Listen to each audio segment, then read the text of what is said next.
अर्जुन उवाच किं तद्ब्रह्म किमध्यात्मं किं कर्म पुरुषोत्तम अधिभूतं च किं प्रोक्तं धिदैव किमुच्यते अधियज्ञः कथं कोऽत्र देहेऽस्मिन् मधुसूदन प्रयाणकाले च कथं ज्ञेयो इसी नियतात्मभिः। अर्जुन बोले, हे पुरुषोत्तम, वह ब्रह्म क्या है, अध्यात्म क्या है, कर्म क्या है, अधिभूत किसको कहा गया है और अधिदैव किसको कहा जाता है।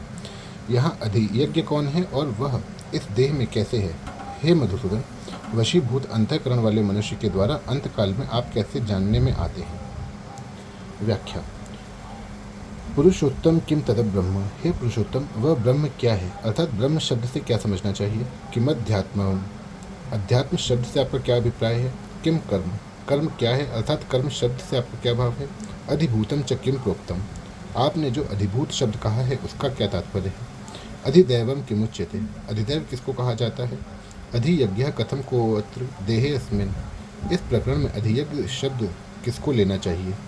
वह अधियज्ञ इस देह में कैसे है। मधुसूदन प्रयाण काले च कथम ज्ञेयो असि नियतात्म भी।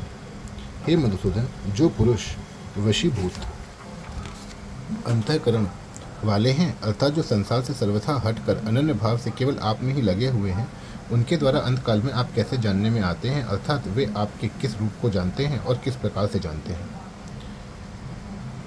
अब भगवान आगे के 2 श्लोकों में अर्जुन के 6 प्रश्नों का क्रम से उत्तर देते हैं।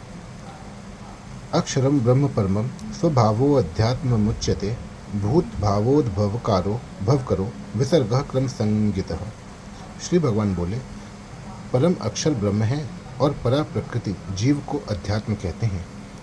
प्राणियों की सत्ता को प्रकट करने वाला त्याग कर्म कहा जाता है। व्याख्या। अक्षरम ब्रह्म परमम, परम अक्षर का नाम ब्रह्म है। यद्यपि गीता में ब्रह्म शब्द प्रणव वेद प्रकृति आदि का वाचक भी आया है, तथापि यहाँ ब्रह्म शब्द के साथ परम और अक्षर विशेषण देने से यह शब्द सर्वोपरि सच्चिदानंद घन अविनाशी निर्गुण निराकार परमात्मा का वाचक है। स्वभावो अध्यात्म मुच्यते, ऐसे तो आत्मा को लेकर जो वर्णन किया जाता है वह भी अध्यात्म है। अध्यात्म मार्ग का जिसमें वर्णन हो वह मार्ग भी अध्यात्म है, और इस आत्मा की जो विद्या है उसका नाम भी अध्यात्म है।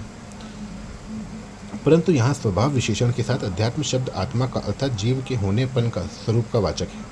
भूत भावोद्भव करो विसर्गः क्रम संगितः, स्थावर जंगम जितने भी प्राणी देखने में आते हैं उनका जो भाव अर्थात होनापन है, उस होनेपन को प्रकट करने के लिए जो विसर्ग अर्थात त्याग है उसको कर्म कहते हैं।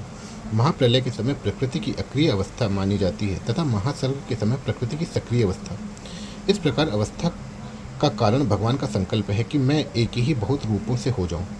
इसी संकल्प से सृष्टि की रचना होती है। तात्पर्य है कि महाप्रलय के समय अहंकार और संचित कर्मों के सहित प्राणी प्रकृति में लीन हो जाते हैं और उन प्राणियों के सहित प्रकृति एक तरह से परमात्मा में लीन हो जाती है।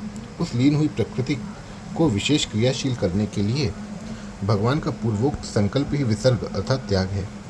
भगवान का यह संकल्प ही कर्मों का आरंभ है, जिससे प्राणियों की कर्म परंपरा चल पड़ती है। कारण कि महाप्रलय में प्राणियों के कर्म नहीं बनते, प्रत्युत उसमें प्राणियों की सुषुप्त अवस्था रहती है। महासर्ग के आदि से कर्म शुरू हो जाते हैं। 14वें अध्याय में आया है, परमात्मा की मूल प्रकृति का नाम महद ब्रह्म है।